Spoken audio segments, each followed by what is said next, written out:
Capítulo 8. A costa do mar interno. Alan Grant agachou, quase encostando o nariz no chão. A temperatura era superior a 37 graus. Sentia os joelhos doloridos, apesar das proteções acolchoadas que usava sempre. Os pulmões sofriam com a poeira alcalina áspera. Pingos de suor da testa manchavam o chão, mas Grant ignorava o desconforto. Toda a sua atenção se concentrava em um quadrado de terra à frente, medindo 20 centímetros de lado. Trabalhando pacientemente com um palito de dente e um pincel de pelo de camelo, ele expôs um pequeno fragmento de mandíbula em forma de L. Mal atingia 3 centímetros, e não era mais grosso que seu dedo mínimo. Os dentes formavam uma fileira de pequenos pontos e possuía o ângulo medial característico. Fragmentos dos ossos soltaram-se enquanto ele cavava. Grant parou por um instante para passar cimento de borracha no osso antes de prosseguir. Sem dúvida, tratava-se da mandíbula de um filhote de dinossauro carnívoro. Seu dono morrera há 70 milhões de anos, com a idade aproximada de 2 meses. Com um pouco de sorte, encontraria também o resto do esqueleto. Nesse caso, seria o primeiro esqueleto completo de um filhote de dinossauro carnívoro. Ei, Alan! Alan Grant olhou para cima, franzindo os olhos no sol forte. Apanhou os óculos escuros e limpou a testa com as costas da mão. Ele estava de cócoras na encosta de um morro erodido nas terras áridas próximas a Snake Water, em Montana. Sob a imensa bolha azul do céu, morros gastos, meras elevações expostas de calcário fragmentado, estendiam-se por quilômetros em todas as direções. Não havia uma única árvore, nenhuma moita, nada além de rocha nua, sol forte e vento lúgubre. Os visitantes consideravam as terras áridas aborrecidas e deprimentes, mas quando Grant olhara aquela paisagem, vira algo completamente diferente. A terra devastada exibia os restos de uma outra era, de um mundo muito diferente, que desaparecera há 80 milhões de anos atrás. Com os olhos da mente, Grant voltara ao tempo da costa quente, pantanosa, que acompanhava o grande mar interno. Esse mar de 1.500 quilômetros de diâmetro estendia-se desde as recentes montanhas rochosas até os picos recortados, pontudos dos Apalaches. O oeste americano inteiro jazia debaixo d'água. Naquele tempo, nuvens leves passeavam pelo céu, escurecido pela fumaça dos vulcões. A atmosfera era densa, mais rica em dióxido de carbono. As plantas cresciam depressa à beira do mar. Os peixes não nadavam naquelas águas, mas havia caramujos e conchas. Os pterossauros saíam em busca de algas na superfície. Uns poucos dinossauros carnívoros percorriam as margens pantanosas do grande lago, por entre as palmeiras. Perto da beirada havia uma ilha, com cerca de 8.000 metros quadrados. Cercada de densa vegetação, servia de santuário para os grupos de dinossauros herbívoros com um bico de pato que punham ovos em imensos ninhos comunitários e criavam em segurança seus filhotes barulhentos. Nos milhões de anos seguintes, o lago de águas claras, verdes e alcalinas foi ficando cada vez mais raso e finalmente desapareceu. A terra exposta rachou-se e contraiu-se com o calor. E a ilha dos ninhos de dinossauros tornou-se um morro comido pela erosão no norte de Montana, onde Alan escavava. Ei, Alan! Ele se levantou. Era um sujeito forte aos 40 anos, o peito musculoso. Escutou o ruído do girador portátil e o matraquear distante da britadeira que cortava a rocha dura no morro vizinho. Viu os rapazes trabalhando com a britadeira, transportando os blocos de pedra cortados, depois de checar a existência de fósseis. No sopé do morro, distinguiu as 6 tendas indígenas, conhecidas como tipis, que formavam o acampamento. Uma barraca mal ajambrada e o trailer que servia de laboratório. Ellie acenava na sombra do trailer laboratório. Visitas, disse ela, apontando para o leste. Grant reparou então na nuvem de pó e no Ford Sedan azul sacolejando na estrada esburacada que levava até o acampamento. Espiou o relógio. Pontuais. No outro morro, os rapazes olharam interessados para o carro. Não recebiam muitos visitantes em Snakewater, e o fato de um advogado da Agência de Proteção ao Meio Ambiente ter marcado uma conversa com Alan Grant tinha gerado especulações.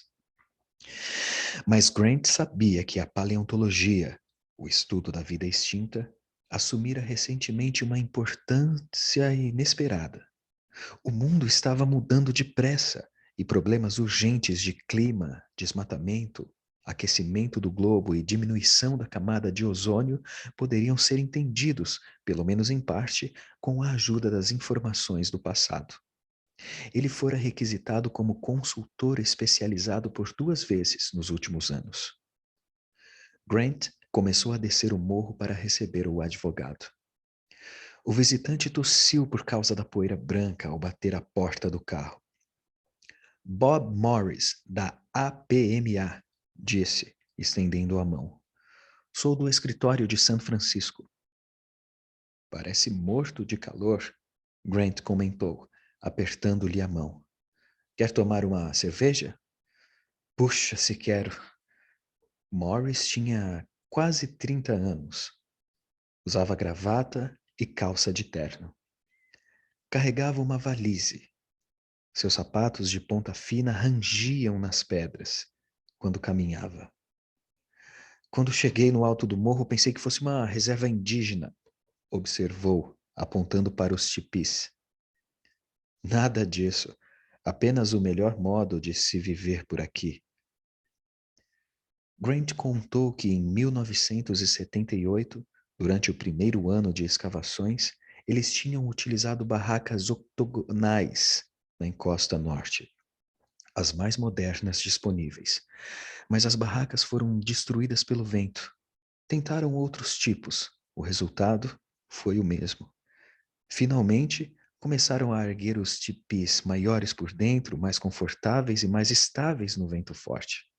Esses são tipis dos pés negros, construído em torno de 4 estacas, explicou. Os Sioux usam 3. Mas, como aqui era território dos pés negros, pensamos, quem diria, disse Morris. Ele apertou as pálpebras para olhar a paisagem desolada, balançando a cabeça. Há quanto tempo está aqui?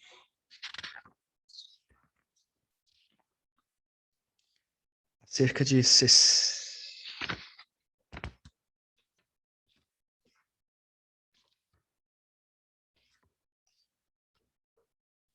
Há cerca de 60 caixas, Grant respondeu. Como Morris pareceu surpreso, ele explicou. Contamos o tempo em cerveja. Começamos em junho, com 100 caixas. Até agora, demos conta de 60 por alto. 63 para ser exato, ajuntou Ellie Sattler, quando chegavam ao trailer. Grant riu ao perceber que Morris arregalava os olhos ao vê-la. Ellie usava jeans cortados na altura da coxa e uma camisa amarrada na cintura. Tinha 24 anos e pele bem bronzeada. Os cabelos loiros estavam presos. Ellie nos dá forças para prosseguir, Grant comentou ao apresentar a moça. Ela é ótima em sua especialidade. E qual é? Morris quis saber. Paleobotânica, Ellie contou. Também faço a preparação dos sítios. Ela abriu a porta para que entrassem. O ar-condicionado dentro do trailer só conseguia reduzir a temperatura a 30 graus, o que parecia fresco depois do calor do meio-dia. O compartimento possuía uma série de mesas compridas de madeira, com pedacinhos de ossos arrumados com capricho, exibindo etiquetas e rótulos. Mais adiante, havia potes e pratos de cerâmica. O cheiro de vinagre imperava. Morris olhou para os ossos. Pensei que os dinossauros fossem grandes. E eram, Ellie confirmou. Mas tudo que está vendo aqui pertence a filhotes. Snakewater é importante pelo número de ninhos de dinossauro existentes. Quando começamos a trabalhar, havia poucos esqueletos de filhotes para estudo. Um único ninho havia sido descoberto no deserto de Gobi. Nós já encontramos 12 diadrossauros, incluindo ovos e esqueletos de filhotes. Enquanto Grant ia até a geladeira, ela mostrou a Morris os banhos de ácido acético, utilizados para dissolver o calcário dos ossos delicados. Parece osso de galinha, Morris opinou, examinando os pratos de cerâmica. Sim, ela confirmou. São muito semelhantes aos de galinha. E aqueles? Morris apontou para uma pilha de ossos grandes embrulhados em plástico no lado de fora, através da janela do trailer. Descartados, Ellie disse. Ossos fragmentados demais quando os retiramos do solo. Antigamente jogávamos tudo fora, mas agora são enviados para pesquisa genética. Pesquisa genética? Morris se espantou. Pronto. Grant passou a cerveja ao advogado. Deu também uma a Ellie, que virou de um gole, esticando o pescoço longo para trás. Morris ficou atônito. Somos muito informais por aqui. Grant riu. Quer vir ao meu escritório? Claro, Morris concordou. Grant o levou ao final do trailer, onde havia um sofá velho, uma cadeira bamba e uma mesa de canto gasta. Desabou no sofá que estalou, soltando uma nuvem de poeira branca. Recostou, apoiando as pernas em cima da mesa e, com um gesto, indicou a cadeira para que Morris sentasse. Fique à vontade. Grant era professor de paleontologia na Universidade de Denver e um dos pesquisadores de campo mais conceituados, mas jamais se adaptara à etiqueta da sociedade. Considerava-se um homem destinado a viver ao ar livre e sabia que o trabalho mais importante da paleontologia era feito em campo, com as mãos. Tinha pouca paciência com os acadêmicos, com os curadores dos museus, com a turma que apelidara de caçadores de dinossauros de gabinete. E fazia questão, através dos trajes e do comportamento, de se distanciar deles, chegando ao ponto de dar aulas de jeans e tênis. Grant observou Morris, que limpou a cadeira antes de se sentar. O advogado abriu a pasta, fuçou nos papéis e olhou de esguelha para Ellie, que manipulava alguns ossos com pinças, nos banhos de ácido na mesa do trailer, sem dar importância aos dois homens. Provavelmente quer saber o motivo da minha visita. Grant fez que sim. É uma longa viagem até aqui, Sr. Morris. Bem, Morris disse, vou direto ao assunto. A APMA anda preocupada com as atividades da Fundação Hammond. Soube que recebe auxílio deles. $30.000 por ano, Grant confirmou. Há 5 anos. O que sabe da fundação? Morris perguntou. Grant deu de ombros. A Fundação Hammond é uma instituição respeitada que dá bolsas de pesquisa acadêmica. Eles financiam pesquisas no mundo inteiro, inclusive vários estudiosos de dinossauros. Sei que contribuem para a pesquisa de Bob Carey, de Tyrrell, em Alberta, e para a de John Weller, no Alasca. Deve haver mais. Sabe por que a Fundação Hammond financia tantos estudos sobre dinossauros? Claro, porque o velho John Hammond é louco pelo assunto. Já esteve com Hammond? Uma ou duas vezes. Grant tornou a dar de ombros. Ele esteve aqui em visitas rápidas. Está muito velho, sabe? E é excêntrico, como ocorre às vezes com os ricos. Mas sempre demonstrou muito entusiasmo. Por quê? Bem, disse Morris, a Fundação Hammond é uma instituição muito misteriosa. Ele puxou um xerox de mapa, marcado com pontos vermelhos, e o entregou a Grant. Estes são os locais de escavações financiadas por eles no ano passado. Nota algo de estranho? Montana, Alasca, Canadá, Suécia, sempre no hemisfério norte, nada abaixo do paralelo 45. Morris mostrou outros mapas. Não muda, ano após ano. Projetos sobre dinossauros no sul, em Utah, no Colorado ou no México. Nunca conseguem verbas. A Fundação Hammond só apoia pesquisas em climas frios. Gostaria de saber o motivo. Grant examinou rapidamente os mapas. Se era verdade que a Fundação só apoiava pesquisas em clima frio, isso seria mesmo estranho, porque alguns dos melhores pesquisadores trabalhavam em zonas quentes e há outros problemas, continuou Morris. Por exemplo, qual a relação entre dinossauros e âmbar? Âmbar? Sim, a resina fóssil amarelada de uma planta extinta. Sei do que se trata, mas, mas por que pergunta? Morris explicou. Porque nos últimos 5 anos, Hammond comprou quantidades enormes de âmbar nos Estados Unidos, Europa e Ásia, inclusive peças de joalheria de museus. A fundação gastou 17 milhões de dólares em âmbar. Ela agora possui o maior estoque particular da substância em todo o mundo. Não compreendo, disse Grant. Ninguém compreende, retrucou Morris. Pelo que sabemos, não faz o menor sentido. O âmbar pode ser facilmente sintetizado, não tem valor comercial ou estratégico. Não existe nenhum motivo para estocá-lo. Mas é o que Hammond vem fazendo há vários anos. Âmbar, repetiu Grant, balançando a cabeça. E quanto à ilha na Costa Rica? Morris prosseguiu. Há 10 anos, a Fundação Hammond conseguiu comprar uma ilha do governo da Costa Rica, alegando que a transformaria em uma reserva biológica. Não sei de nada sobre esse assunto, garantiu Grant, franzindo o senho. Eu também não descobri muita coisa, Morris confessou. A ilha fica a uns 100 e tantos quilômetros na costa oeste. É muito escarpada e se encontra em uma área do oceano onde a combinação de ventos e correntes a mantém coberta de nuvens. Era conhecida como Ilha das Nuvens, Isla Nublar. Obviamente, o governo da Costa Rica ficou satisfeito quando alguém mostrou interesse por ela. Morris examinou a pasta. Eu a mencionei porque, de acordo com as minhas informações, o senhor prestou consultoria remunerada em atividades relacionadas à ilha. Eu? Grant espantou-se.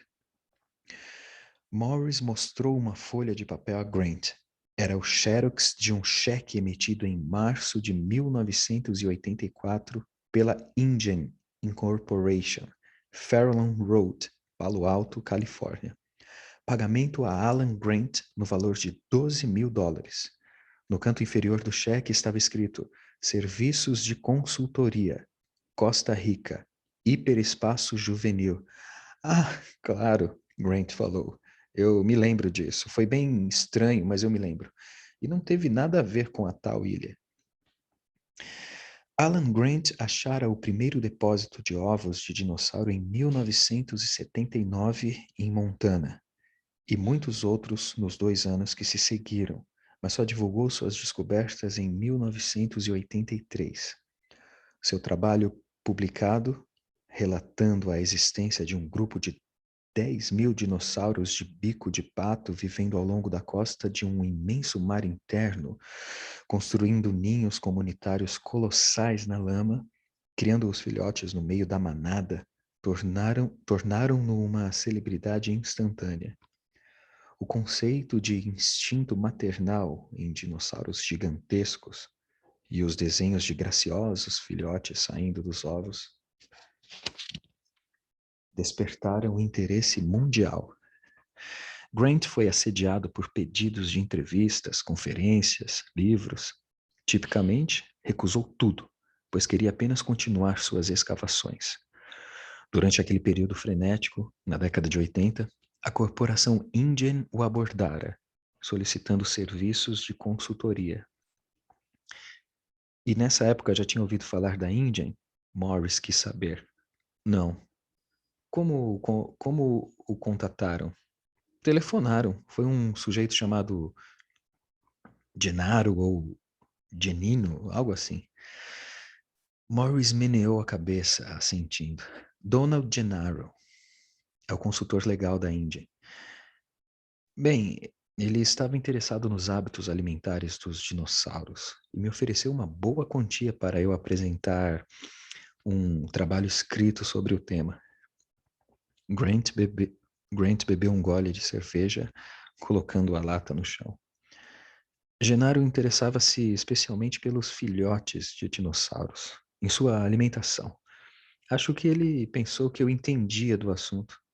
E entendia? Não muito, quase nada. Havíamos encontrado muitos ossos, mas pouquíssimas informações sobre a dieta. Porém, Genaro disse que não havíamos publicado todos os dados e precisava de quaisquer detalhes suplementares disponíveis.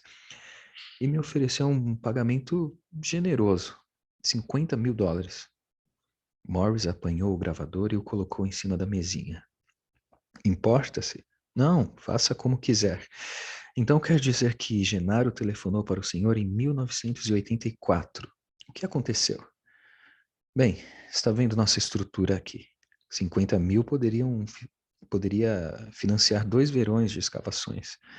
Eu lhe disse que faria o possível. Ele quer dizer que concordou em preparar o relatório? Concordei. Sobre os hábitos alimentares dos jovens dinossauros? Sim. Conheceu Genaro pessoalmente? Não, só por telefone. Genaro disse porque desejava tais informações? Disse, Grant falou. Planejava criar um museu para crianças e queria colocar filhotes de dinossauros. Contou que estava contratando alguns consultores científicos e deu os nomes. Havia paleontólogos como eu, um matemático do Texas chamado Ian Malcolm e um par de ecologistas, um analista de sistemas, uma boa equipe. Morris balançou a cabeça, tomando notas. Aceitou a consultoria, certo? Sim. Combinei que mandaria um resumo do nosso trabalho. Tudo o que sabíamos sobre os hábitos dos hadrossauros de bico de pato que encontráramos. E que tipo de informação lhe forneceu? Um pouco de tudo. Comportamento nos ninhos, tamanho dos territórios, hábitos alimentares, comportamento social, tudo. E como Genaro reagiu? Ele telefonava toda hora, de vez em quando, no meio da noite. Os dinossauros comiam tal coisa. E o que mais? O museu deveria por isso? Nunca entendi por que vivia tão ansioso. Quero dizer, considero os dinossauros muito importantes também, mas ele era demais. Estavam mortos há mais de 65 milhões de anos. Eu achava que seus telefonemas poderiam esperar até a manhã seguinte, pelo menos. Entendo, Morris disse. E os $50.000? Grant abanou a cabeça. Fiquei cansado do Genaro e desisti do projeto. Acertamos as contas, deu $12.000. Isso deve ter acontecido na metade de 1985, mais ou menos. Morris fez uma anotação. E a InGen? Teve outros contatos com eles? Nunca mais, desde 1985. E quando a Fundação Hammond começou a financiar sua pesquisa? Preciso checar, Grant disse. mas foi nessa época, anos 80. E pelo que saiba, Hammond era apenas um milionário louco por dinossauros. Sim, Morris escreveu mais coisas no bloco. Espere aí, Grant disse. Se a APMA está tão preocupada com John Hammond e suas atividades, os sítios de dinossauros no norte, as compras de âmbar, a ilha na Costa Rica, por que não perguntam tudo a ele? No momento não podemos, respondeu Morris. Por que não? Porque não temos nenhuma prova de atividades ilegais, Morris explicou. Mas, pessoalmente, estou convencido de que John Hammond anda burlando a lei. E de onde vem essa sua convicção? Grant quis saber. Tudo começou quando fui procurado pelo órgão encarregado do controle de transferência de tecnologia, o CTT. Eles acompanhavam as remessas de produtos norte-americanos com possível importância militar. Ligaram para dizer que a Índia tinha duas áreas onde poderia haver transferência ilegal de tecnologia. Primeiro, a Índia enviou 3 Crays XMP para a Costa Rica. A Índia classificou a remessa como transferência entre setores de conglomerado e disse que não se destinava à revenda. Mas o CTT não conseguia imaginar por que diabos alguém precisaria de tal poder de processamento na Costa Rica. 3 Crays? Grant repetiu. Isso é um tipo de computador? Morris fez que sim. Supercomputadores muito poderosos. Para lhe dar uma ideia, 3 Crays representam mais capacidade de processamento do que o disponível em qualquer empresa privada dos Estados Unidos. E a Índia mandou os computadores para a Costa Rica. Adivinhe para quê? Sei lá. Grant deu de ombros. Para quê? Ninguém sabe. E os HUDs nos preocupam ainda mais. Morris prosseguiu. Os HUDs são sequenciadores automáticos de genes, máquinas que trabalham com o código genético. São tão recentes que ainda não foram postos nas listas de restrições. Mas qualquer laboratório de engenharia genética gostaria de ter um, se pudesse pagar $500 mil. Ele folheou suas anotações. Bem, ao que parece, a Índia despachou 24 sequenciadores HUD para a Costa Rica. Puxa, exclamou Grant. Mais uma vez, declararam que se tratava de uma transferência entre os departamentos e não uma exportação. O CTT não podia fazer nada a respeito. Oficialmente, não cuidam do uso dessas máquinas. Mas a Índia, obviamente, estava construindo um dos laboratórios de engenharia genética mais poderosos do mundo, em uma ilha perdida num país da América Central, um país sem leis, um país sem leis a respeito. Esse tipo de coisa não é bem uma novidade. Não era a primeira empresa de bioengenharia que se mudava para outro país para fugir das restrições e regulamentos. O caso mais famoso, Morris explicou, foi o da raiva, na Biosyn. Em 1986, a Genetic Biosyn Corporation de Cupertino, pesquisando uma vacina contra a raiva baseada em experiências de engenharia genética, escolheu uma fazenda no Chile para o teste. Não informaram o fato ao governo daquele país e ocultaram dos trabalhadores da fazenda que eles estariam servindo de cobaias. Simplesmente aplicaram a vacina. Esta consistia em vírus da raiva vivos, modificados geneticamente para se tornarem inócuos. Mas isso não era garantido. A Biosyn não sabia se o vírus provocaria ou não a raiva. E, pior de tudo, o vírus tinha sido modificado. Normalmente, a raiva só se transmite pela mordida do animal. Contudo, a Biosyn havia alterado o vírus para que este atravessasse os alvéolos pulmonares. A pessoa poderia contrair a doença se o inalasse. Os funcionários da Biosyn levaram esse vírus da raiva para o Chile, em uma sacola, num voo normal. Morris sempre imaginava o que teria acontecido se a cápsula se rompesse durante o voo. Todos os passageiros poderiam contrair a doença. Foi um escândalo, irresponsabilidade pura, negligência criminosa, mas nenhuma medida contra a Biosyn chegou a ser tomada. Os trabalhadores chilenos que arriscaram suas vidas sem saber eram camponeses ignorantes. O governo do Chile andava mais preocupado com a crise econômica, e as autoridades norte-americanas não tinham jurisdição sobre outro país. Lewis Dodson, o geneticista responsável pelo teste, ainda trabalhava na Biosyn e continuava tão irresponsável quanto antes. E outras companhias norte-americanas corriam para montar filiais em países estrangeiros sem leis disciplinando a pesquisa genética.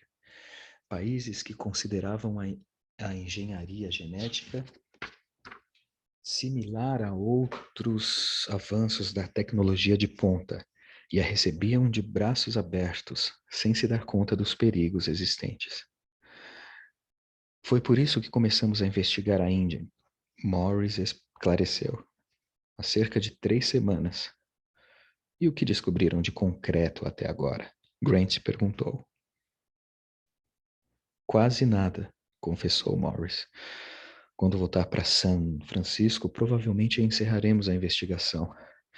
E acho que já terminei aqui também. Ele começou a guardar as coisas na pasta. Por falar nisso, o que significa hiperespaço juvenil? Foi apenas um nome que dei ao meu trabalho, uma fantasia minha, Grant explicou. Hiperespaço é um termo para um espaço multidimensional que inclui as 3 dimensões.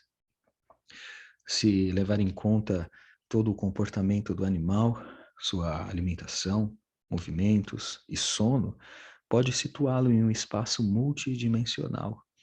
Alguns paleontólogos referem-se ao comportamento dos animais como algo que acontece em um hiperespaço ecológico. Hiperespaço juvenil diz respeito aos hábitos dos jovens dinossauros, usando o tom mais presunçoso possível. No outro lado do trailer, o telefone tocou.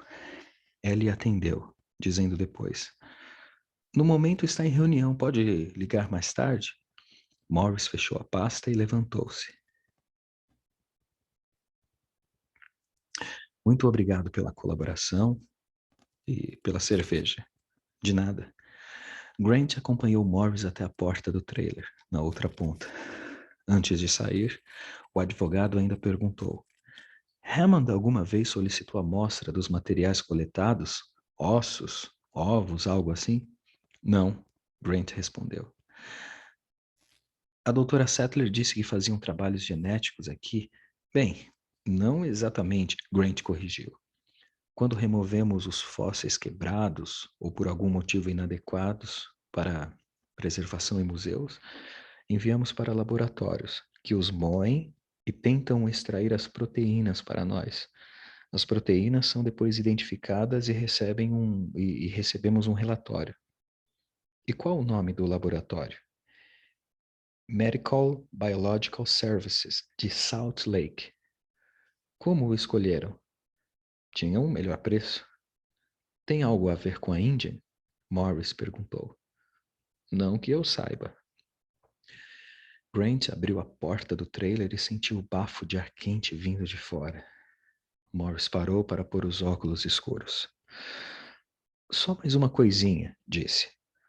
Suponha que a Índia não esteja realmente organizando um museu. O que poderiam fazer com as informações contidas no relatório que enviou a eles? Grant riu. Eles poderiam alimentar um filhote de hadrossauro. Morris riu também. Um filhote de hadrossauro seria interessante. Qual o tamanho dele? Mais ou menos desta altura. Grant mostrou, abrindo as mãos cerca de 20 centímetros. Do tamanho de um esquilo. Quanto tempo demorariam para atingir a idade adulta? 3 anos, mais ou menos. Morris estendeu a mão. Muito obrigado pela ajuda. Cuidado com a estrada na volta, Grant recomendou. Observou Morris por um momento, enquanto o advogado caminhava para o carro, e depois fechou a porta do trailer. Ellie o esperava. O que achou? Perguntou a ela. A moça deu de ombros. Inocente. Gostou da parte onde John Hammond apareceu como um bandido desalmado? Grant riu. John Hammond é tão sinistro quanto Walt Disney. Por falar nisso, quem ligou? Ah, Ellie disse. Uma mulher chamada Alice Levin. Trabalha no Centro Médico Columbia. Conhece-a? Grant fez que não. Bem, tem algo a ver com a identificação de um animal. Ela pediu que você ligasse assim que pudesse. Fim do capítulo 8. A costa do mar interno.